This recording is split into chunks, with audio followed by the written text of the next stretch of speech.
चलिए जी, अब हम अपना नेक्स्ट टॉपिक पढ़ते हैं, माइनर्स एंड कोफैक्टर्स। बहुत आसान है ये, आप इसको समझिए। मान लीजिए मेरे पास कोई मैट्रिक्स है ए, और इस मैट्रिक्स ए में मेरे पास एलिमेंट्स हैं A11, मतलब पहला रो पहला कॉलम, पहला रो दूसरा कॉलम, पहला रो तीसरा कॉलम, दूसरा रो पहला कॉलम, दूसरा रो दूसरा कॉलम, दूसरा रो तीसरा कॉलम, तीसरा रो पहला कॉलम, तीसरा रो दूसरा कॉलम, तीसरा रो तीसरा कॉलम। तो जो माइनर्स होते हैं, माइनर्स किसी भी एलिमेंट का होता है, उसकी रो और उसकी कॉलम को हम अलग हटा दें तो जो भी बचता है उसका डिटर्मिनेंट माइनर कहलाता है। मैं रिपीट करता हूं, हमें अगर किसी एलिमेंट का माइनर लेना है तो हम उस एलिमेंट को पकड़ के उसकी रो और उसकी कॉलम हटा देते हैं, और हटाने के बाद में जो भी एलिमेंट्स बचते हैं उसका डिटर्मिनेंट माइनर कहलाता है। इसको हम कैपिटल M से डिनोट करते हैं। छुपाने के लिए मैंने ये कुछ एक ऐसा बनाया हुआ है, जैसे मुझे मान लीजिए ये वाला एलिमेंट पकड़ना है, माइनर पहला रो पहला कॉलम, ये तो मैं क्या करूंगा, इसकी रो और कॉलम छुपा दूंगा, इसकी रो और इसकी कॉलम छुपा दूंगा। बचा क्या मेरे पास ये, तो इसका डिटर्मिनेंट जो होगा A22, A23, A32, A33, ये मेरे पास आएगा माइनर। अभी इसको भी हम सॉल्व करेंगे क्रिस क्रॉस करके, A22 into A33 minus A32 into A23।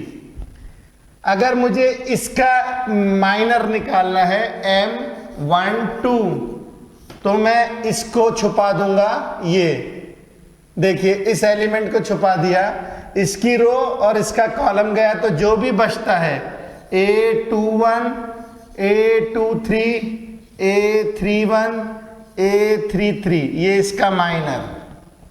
इसका माइनर निकालने के लिए मैंने ये एलिमेंट का रो और कॉलम छुपा देना है, और छुपाने के बाद जो भी मिलता है मुझे minor 13, this will be equal to A21, A22, A31, A32। Similarly इसका माइनर निकालने के लिए मैं इसकी रो और इसका कॉलम छुपा दूंगा, तो माइनर 21 मिलेगा, A12, A13, A32, A33। Okay, कुछ इस तरीके से। अब इसका माइनर निकालना सेंटर एलिमेंट का, तो इसकी रो और कॉलम हम छुपा देंगे, तो हमें क्या मिलेगा, माइनर 22 मिलेगा, this will be equal to A11, A13, A31, A33। इस तरीके से माइनर निकालते हैं। इसके अंदर 9 एलिमेंट्स हैं, तो इसके 9 माइनर निकलेंगे। 9 एलिमेंट्स तो 9 माइनर, इन्हें हम लोग क्या कहते हैं, इसे कहते हैं माइनर्स।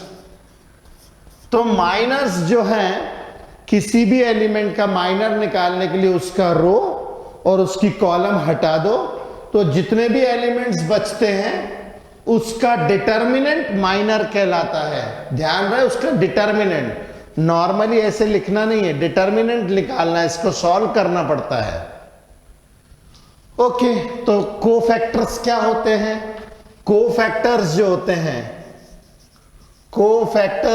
हैं, ये होते हैं minors with sign. Minors sign के साथ कोफैक्टर्स कहलाते हैं। Minors with sign are called as cofactors. वैसे किताब में कोफैक्टर कैपिटल ए से डिनोट करता है, मगर मैं सी से डिनोट करता हूं।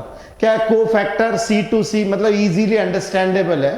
तो कोफैक्टर्स कैसे निकालते हैं? जैसे कोफैक्टर 1 1 निकालना है तो this will be equal to -1 का पावर 1 + 1, इसी को ऐड करना है। -1 का पावर 1 + 1 माइनर 1 1।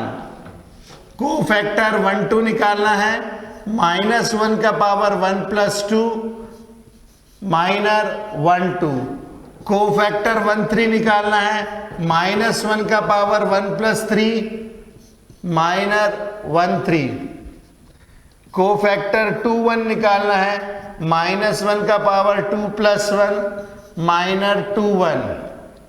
कोफैक्टर 2 2 निकालना है, -1 का पावर 2 + 2 माइनर 2 2। कोफैक्टर 2 3 निकालना है, -1 का पावर 2 + 3 माइनर 2 3। कोफैक्टर 3 1, -1 का पावर 3 + 1 माइनर 3 1। कोफैक्टर 3 2, -1 का पावर 3 + 2 माइनर 3 2। कोफैक्टर 3 3, -1 का पावर 3 + 3 माइनर 3 3। और कुछ इस तरीके से हम लोग माइनर्स का ही इस्तेमाल करके कोफैक्टर निकालते हैं। माइनर्स हमारे लिए किसी काम के नहीं है, ये यूजलेस टाइप का डेटा है, हमारे किसी काम का नहीं आता। असली काम का है कोफैक्टर्स। तो ये बहुत ज्यादा यूजफुल नहीं है, ये यूजलेस टाइप की चीज है। असली काम के है कोफैक्टर्स। कोफैक्टर्स कैसे काम के हैं? कोफैक्टर्स का इस्तेमाल करके हम लोग अलग अलग तरीके से डिटर्मिनेंट की वैल्यू निकाल सकते हैं। तो यूजिंग कोफैक्टर्स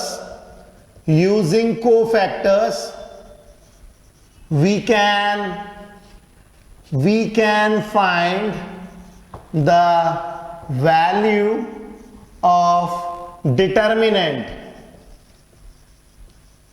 कैसे, मैं बताता हूं। जैसे मान लीजिए मैंने पकड़ लिया रो 1, ये रो 1 पकड़ लिया।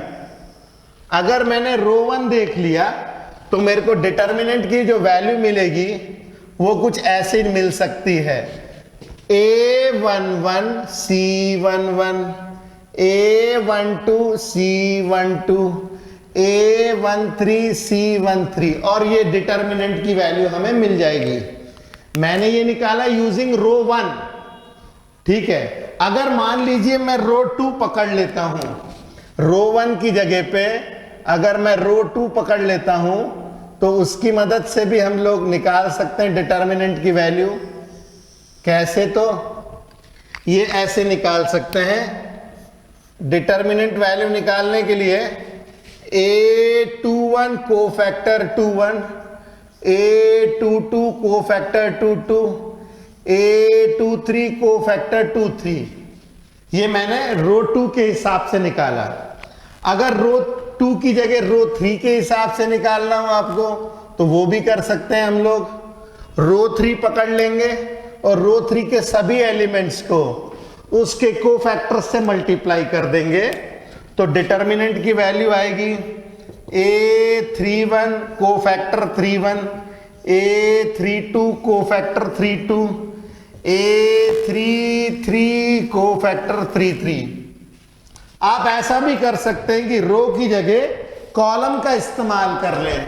यदि मान लीजिए मैं इस कॉलम को ले लेता हूं रो की जगह पे, अगर मैं कॉलम को ले लेता हूं, इस कॉलम को ले लेता हूं, तो इस कॉलम की मदद से भी हम डिटर्मिनेंट की वैल्यू निकाल सकते हैं। डिटर्मिनेंट की वैल्यू निकालने के लिए A11 C11, A21 C21, A31 C31, ये मैंने डिटर्मिनेंट की वैल्यू निकाली कॉलम 1 की मदद से।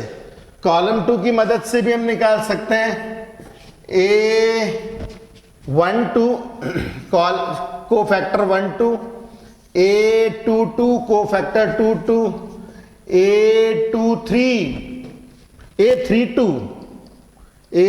A32 कोफैक्टर 32, ये मैंने कॉलम 2 की मदद से निकाला, और कॉलम 3 की मदद से भी हम निकाल सकते हैं। A13 cofactor 13, A23 cofactor 23, A33 cofactor 33। तो मैं डिटर्मिनेंट की वैल्यू 6 तरीकों से निकाल सकता हूं। अगर ये 3x3 की मैट्रिक्स है तो 6 तरीके हैं मेरे पास। मैंने ये निकाला है रो 1 के हिसाब से, ये निकाला रो 2 के हिसाब से, ये निकाला रो 3 के हिसाब से, ये निकाला कॉलम 1 के हिसाब से, ये निकाला कॉलम 2 के हिसाब से, ये निकाला कॉलम 3 के हिसाब से। तो डिटर्मिनेंट को निकालने के लिए हमारे पास 3x3 की मैट्रिक्स में 6 तरीके हैं, और इन 6 से सेम आंसर आएगा। अभी तक जो हम लोग सॉल्व कर रहे थे, जो मेथड लगा रहे थे, अनायासी जो मेथड लगा रहे थे कॉलम रिपीट करने वाला, वो हम लोग इस तरीके से निकाल रहे थे। हम इनमें से कोई सा भी तरीका इस्तेमाल कर सकते हैं और डिटर्मिनेंट की वैल्यू पता कर सकते हैं। अब जरा देखिए, इसमें लॉजिक ये है कि जिस किसी भी रो में या जिस किसी भी कॉलम में हमारे पास लाइन से 2 जीरो दिख जाए, हम तो उसी के अलोंग ओपन करें। देखिए, अगर आपको डिटर्मिनेंट बहुत आसानी से सॉल्व करना हो तो इनमें से जो भी कोई 2 एलिमेंट्स जीरो होंगे, मान लीजिए अगर ये 2 जीरोस हैं, अगर ये 2 जीरोस हैं तो हम लोग रो 3 की मदद से निकाले, क्योंकि ये 2 तो जीरो हो ही जाएंगे, केवल इसको सॉल्व करना पड़ेगा और हमारा आंसर आएगा। तो ये इजी टेक्निक होती है जिसकी मदद से हम लोग अपने डिटर्मिनेंट की वैल्यू निकाल सकते हैं। तो टोटल ऐसे 6 तरीके हैं। ध्यान रहे, माइनर्स खास कुछ काम के नहीं है, जो असली काम के हैं वो कोफैक्टर्स ही हैं। ठीक है, निकालेंगे कैसे मैंने बताया। आपको जिस भी एलिमेंट का, जैसे इस एलिमेंट का आपको माइनर या कोफैक्टर निकालना है, तो इसकी रो और इसकी कॉलम हटा दे, तो जो भी अपने को मिलता है उसका डिटर्मिनेंट ही माइनर कहलाता है, और उसका साइन के साथ जो वैल्यू लेते हैं उसे हम कोफैक्टर कहते हैं। ओके, तो इसे फटाफट उतारिए, फिर हम नेक्स्ट एक्सरसाइज पे चलते हैं। चलिए जी, एक्सरसाइज स्टार्ट करते हैं हम लोग 4.4। एक्सरसाइज 4.4 में स्टार्टिंग के क्वेश्चंस में हम लोग को केवल राइट करने हैं माइनर्स एंड कोफैक्टर्स। तो माइनर्स एंड कोफैक्टर्स के लिए हम लोग अपना क्रॉस इस्तेमाल करते हैं। यहाँ पे 4 एलिमेंट्स हैं, तो पहला एलिमेंट ये ले लेते हैं माइनर 1 1। तो देखिए ये क्या आएगा, दिस इज इक्वल टू 3, तो इसका आंसर आ जाएगा 3। माइनर 1 2 मतलब ये एलिमेंट, ये आ जाएगा 0, तो ये आ जाएगा इसकी वैल्यू 0। माइनर निकालेंगे 2 1 का, ये आ जाएगा -4, तो इसकी वैल्यू आ जाएगी -4। माइनर 2 2 का, ये आ जाएगा 2, ये आ जाएगा इसकी वैल्यू 2। तो ये तो होगा माइनर्स। अब इसी के यदि कोफैक्टर्स निकालने हैं तो कोफैक्टर 1 1 आएगा, -1 का पावर 1 + 1 माइनर 1 1, तो -1 का पावर 2 जो कि 1 ही होता है, इंटू माइनर 1 1 है 3, तो इसका आंसर आ जाएगा 3। कोफैक्टर 1 2 आ जाएगा, -1 का पावर 1 + 2 माइनर 1 2, माइनर 1 2 है 0 और ये है -1, तो -1 इंटू 0 इज 0। फिर कोफैक्टर निकालेंगे 2 1, तो 2 1 आ जाएगा, -1 का पावर 2 + 1 माइनर 2 1, तो माइनर 2 1 है -4 और ये -1, तो -1 into -4, -1 into -4, this is equal to 4। Cofactor 2 2 का आएगा, -1 का पावर 2 + 2 माइनर 2 2, ये हो जाएगा प्लस, -1 का पावर 4 प्लस हो जाएगा, तो ये हो जाएगा 1 into 2, this is equal to 2। तो इजीली ये आ सकता है। सिमिलरली हम इसे भी कर सकते हैं, -1 आ जाएगा, -1 आ जाएगा, इसको क्रॉस करेगा तो आएगा D, -1 आ जाएगा, B, -2 आ जाएगा, C, -2 आ जाएगा, A, तो ये आ गए इसके माइनर्स। कोफैक्टर्स जो है ये जनरली क्या होता है, कोफैक्टर्स ये 1 है तो पॉजिटिव 1 2, निगेटिव 2 1, निगेटिव 2 2, पॉजिटिव। तो positive negative positive negative negative positive, इस तरीके से चलता है ये। तो हम इसको निकालेंगे कोफैक्टर 1 1, -1 का पावर 1 + 1 -1 1, तो this will B plus and D cofactor 1 2, -1 का पावर 1 + 2 -1 2, -1 2 है B, ये माइनस हो जाएगा तो -B कोफैक्टर 2 1, -1 का पावर 2 + 1 इंटू -2 1, -2 1 है C और ये आएगा माइनस में तो -C, तो कोफैक्टर 2 2 आ जाएगा, -1 का पावर 2 + 2 -2 2, ये आ जाएगा A। तो देखिए इजीली सॉल्व होता है, ऐसा कोई खास इशू नहीं है। इसी तरीके से हम इसके भी सॉल्व कर सकते हैं, तो इजी है ये। मैं इसको सॉल्व करता हूं, ओके। एक हाथ मैं निकाल के बता देता हूं, -1 1 कैसे निकलेगा भाई?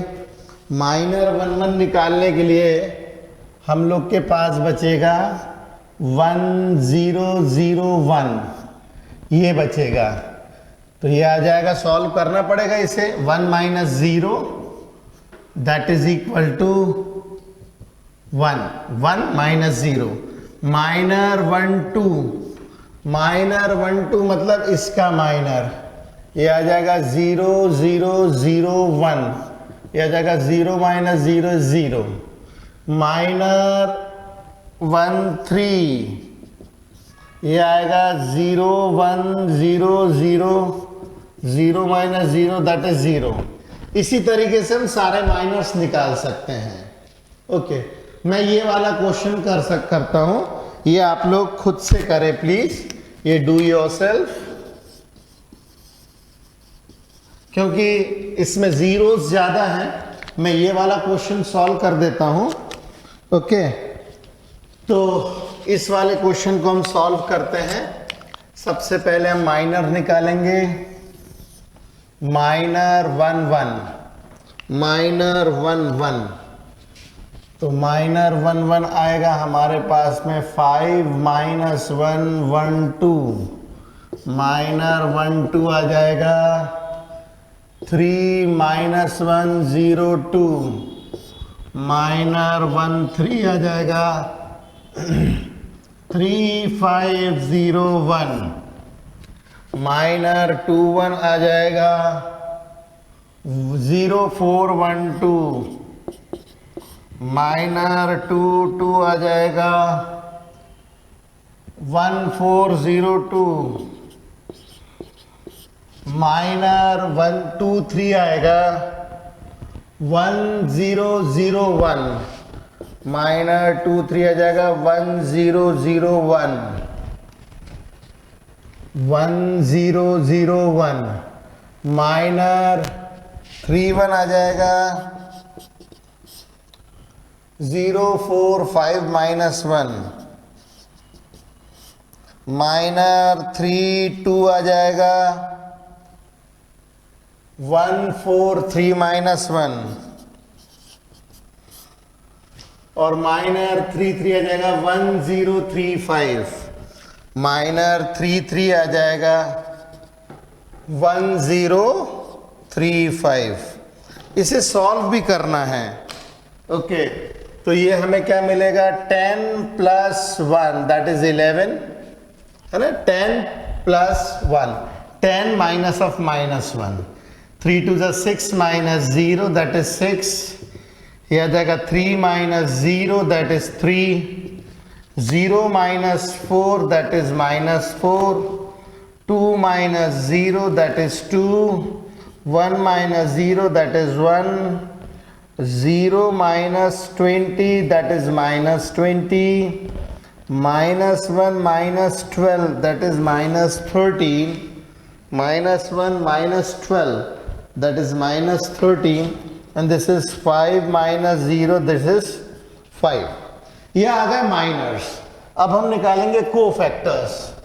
तो कोफैक्टर 1 1 माइनस 1 का पावर 1 प्लस 1 माइनर 1 1 तो माइनस 1 का पावर 1 प्लस 1 पॉजिटिव माइनर 1 1 है 11 तो प्लस 11 और कोफैक्टर 1 2 आएगा माइनस 1 का power 1 plus 2 minor 1 2 minus into 6 cofactor 1 3 आएगा माइनस 1 का पावर 1 प्लस 3 माइनर 1 3 ये आ जाएगा प्लस माइनस 1 का पावर 4 प्लस आ जाएगा और 1 3 आ जाएगा 3 दिस इज 3 कोफैक्टर 2 1 आ जाएगा माइनस 1 का पावर 2 प्लस 1 माइनर 2 1 2 प्लस 1 ये हो जाएगा minus 1 into minus 4 this is 4 cofactor 2 2 आ जाएगा माइनस 1 का power 2 plus 2 minor 2 2 plus 1 into 2 this is 2 cofactor 2 3 आएगा माइनस 1 का पावर 2 प्लस 3 माइनर 2 3 और ये आ जाएगा माइनस 1 इंटू 1 माइनस 1 फिर आएगा कोफैक्टर 3 1 माइनस 1 का पावर 3 प्लस 1 माइनर 3 1 ये आ जाएगा प्लस 3 1 का आएगा minus 20 this is minus 20 cofactor 3 2 minus 1 का पावर 3 प्लस 2 माइनर 3 2 तो ये आएगा minus 1 into minus 13 this is 13 cofactor 3 3 आएगा माइनस 1 का पावर 3 प्लस 3 माइनर 3 3 तो प्लस 1 इंटू 5 दिस इज 5। तो आप इसमें बड़े आसानी से समझ सकते कि जब 3/3 की मैट्रिक्स होती है तो 3/3 की मैट्रिक्स में माइनस कौन सा आता है, एक तो ये वाला माइनस आता है, एक ये वाला माइनस आता है, एक ये वाला माइनस, एक ये वाला माइनस, बाकी सब जो माइनर होते हैं वही कोफैक्टर होते हैं। ओके, तो बाकी सब में जो मैंने एनसर्किल कर रखे इनको छोड़ करके बाकी सब जो माइनर होते हैं वही कोफैक्टर होते हैं। बाकी ये जो 4 एलिमेंट्स हैं इसके माइनर का जो भी साइन आएगा उसको हम निगेट कर लेंगे। कुछ इस तरीके से हम लोग ला सकते हैं। ओके, चलिए फटाफट लिखिए फिर हम आगे चलते हैं। चलिए जी, हम लोग स्टार्ट करते हैं इस एक्सरसाइज के लास्ट 3 क्वेश्चंस। थर्ड क्वेश्चन है using cofactors of second row evaluate, हमें ये इवैल्यूएट करना है सेकेंड रो का इस्तेमाल करके। ये सेकेंड रो का इस्तेमाल करके हम लोगों को निकालना है इसकी वैल्यू डिटर्मिनेंट की। ओके, तो इसके लिए हम लोग क्या करते हैं, सबसे पहले तो कोफैक्टर्स निकालते हैं। तो कोफैक्टर निकालता हूं 2 1 सेकेंड रो फर्स्ट कॉलम 2 1, ये क्या आएगा -1 का पावर 2 प्लस 1 और आएगी 3 8 2 3 C22 आएगा -1 का पावर 2 प्लस 2 और इसके साथ आएगा 5 8 1 3। ओके, 3 8 2 3 5 8 1 3 कोफैक्टर 2 3 आएगा -1 का पावर 2 प्लस 3 और ये हमें मिलेगा 5 3 1 2 5 3 1 2, तो ये आएगा हमारे पास में -1, -1 का पावर 2 + 1 3 होता है, तो -1 इंटू 3 3 ज़ा 9, 9 - 8 2 ज़ा 16, -1 और ये -7, ये -1 ये -7, तो आ जाएगा 7। ये आएगा -1 का, ये आएगा +1 इंटू 5 3 ज़ा 15, 15 - 8, तो 5 3 ज़ा 15, 15 - 8, तो ये आ जाएगा 7 और ये आ जाएगा -1, क्योंकि -1 का पावर 5 है, 5 2 ज़ा 10, 10 - 3 इज 7, 10 - 3, तो ये आ जाएगा -7। ओके, तो डेल्टा की वैल्यू क्या आ जाएगी सेकंड रो के हिसाब से, A21 cofactor 21, A22 cofactor 22, A23 cofactor 23, तो A21 2 into 7 plus 0 into 7 plus 1 into -7, 7 2 ज़ा 14 प्लस 0 -7 एंड दिस इज 7। तो देखिए इजीली आंसर आता है, कोई दिक्कत नहीं है। अब सिमिलरली इस क्वेश्चन में using cofactors of element of third column, इसमें थर्ड कॉलम का इस्तेमाल करना है हम लोगों को और डिटर्मिनेंट की वैल्यू निकालनी है। तो थर्ड कॉलम के लिए सबसे पहले तो first row third column, C first row third column निकालेंगे, C second row third column, C third row third column, -1 का पावर 1 + 3, -1 का पावर 2 + 3, -1 का पावर 3 + 3, और इन सब में डिटर्मिनेंट क्या आएगा देखें जरा। इस वाले में डिटर्मिनेंट आएगा 1y 1z और इसमें आएगा 1x 1z और इसमें क्या आएगा 1x 1y। तो ये तो आ जाएगा पॉजिटिव, ये आ जाएगा z - y, z - y, ये आएगा निगेटिव z - x और ये आएगा पॉजिटिव y - x। ये आ गया इजीली। ओके, अब हम निकालते हैं डिटर्मिनेंट की वैल्यू। तो डिटर्मिनेंट की वैल्यू थर्ड कॉलम के हिसाब से A13 C13, A23 C23, A33 C33, तो हमारे पास आएगा yz into z - y plus zx into ये -z प्लस x है, तो इसको लिख सकते हैं x - z, x - z plus xy into y - x। Okay, अब सॉल्व करते हैं जरा, तो हमें देखिए क्या मिलता है। ये मिलेगा yz² minus y² z plus x² z minus z² x plus xy।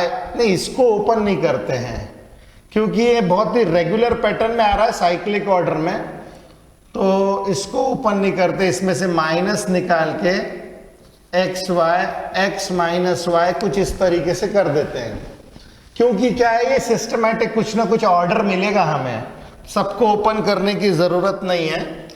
तो अब मैं x - y का इंतजाम करता हूँ, इसमें x - y इन दोनों को ले लेता हूँ और इन दोनों को ले लेता हूँ, तो मुझे क्या मिलेगा जरा देखें।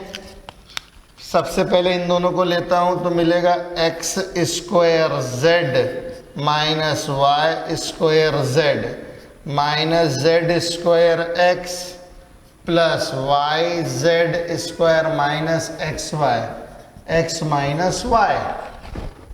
इसको ज़रा सा सॉल्व करते हैं तो हमें मिलेगा delta is equal to z common ले लिया तो x square minus y square minus इसमें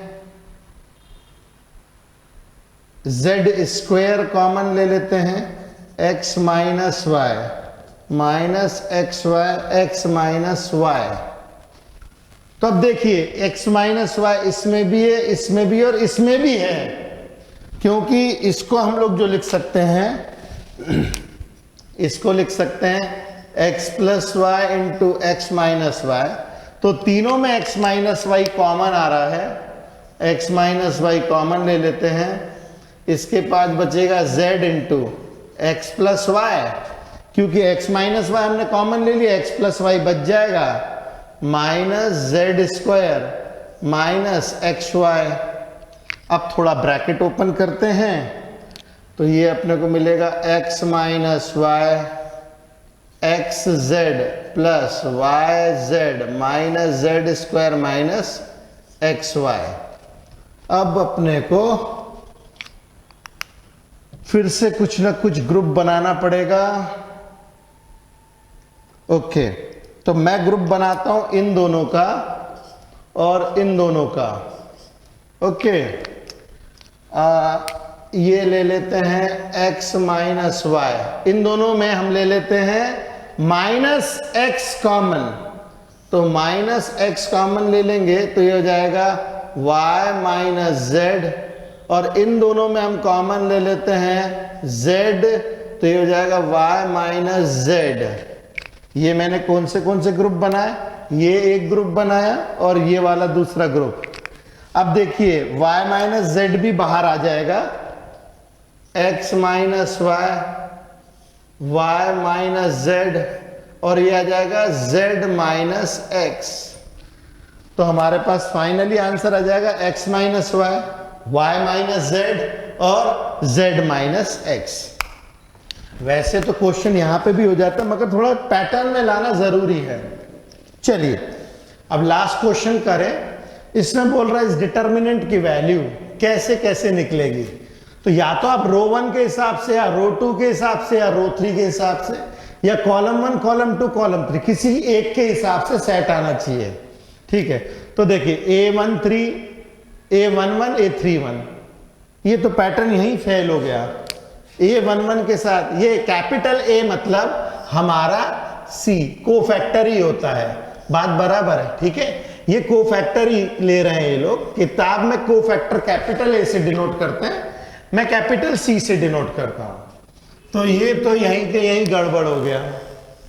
अब ये A11 capital A11, A12 A21 आ गया, यहां गड़बड़ कर गया, ये 2111 ये यहां गड़बड़ कर गया, बाकी भी गड़बड़ी है, मगर ये बिल्कुल अप्रोप्रिएट है। आप देखिए A11 capital A11, A21 capital A21, A31 capital A31। तो मतलब ये हम लोग के कॉलम 1 के हिसाब से, ये जो है कॉलम 1 के हिसाब से इसका आंसर सही है। कॉलम 1 के हिसाब से इन लोगों ने जो निकाला है इसकी वैल्यू सही है, तो इसका डी ऑप्शन सही माना जाएगा। ओके, तो देख सकते कठिन कुछ भी नहीं इसमें, सिस्टमैटिकली लिख लिख करके अच्छे से करें तो आराम से आंसर आते हैं। ओके, चलिए अब इसको फटाफट लिखिए।